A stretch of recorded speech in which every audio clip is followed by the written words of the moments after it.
Mga master, para po sa mga nagtatanong kung may pasok ba sa February 25, ito po ang sinasabi ng Proclamation number 727 ni Pangulong Bongbong Marcos para po ito sa listahan ng mga holidays ng 2025. Malinaw po dito ang February 25, araw ng Martes, ay isa pong special working day.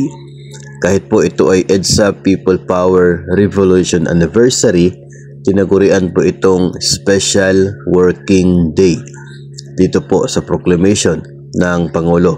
So ibig sabihin, may pasok po, may trabaho sa February 25. Maging ang DOLE ay pinagtibay din po ito, sumunod po sa labor advisory ng Department of Labor, ay sinasabi po nila na ngayon pong February 25 considered as an ordinary working day para po ito sa mga purpose of wages and wage-related benefits. No work, no pay pa rin ang principle na mag-a-apply unless kung mayroon pong policy sa company at wala pong mga extra na matatanggap dito. 100% ng sahod lang, wala pong mga extra na mga overtime or rate for the overtime.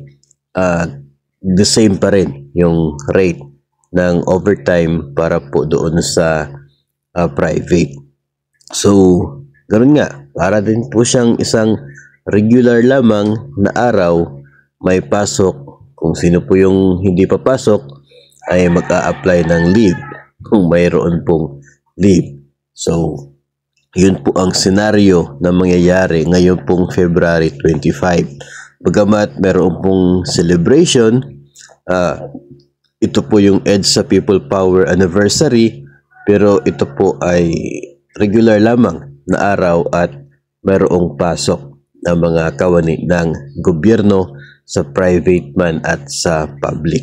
So, ito po ay atin pong nabanggit dito dahil may mga nagtatanong, may mga iilan kasi na mayroon pong mga nakatagdang plano at nasanay na isa pong holiday, non-working holiday, ito pong February 25. Nangyari po yun in the past years, pero for 2025 ay isa na po siyang regular lamang na araw, special working day.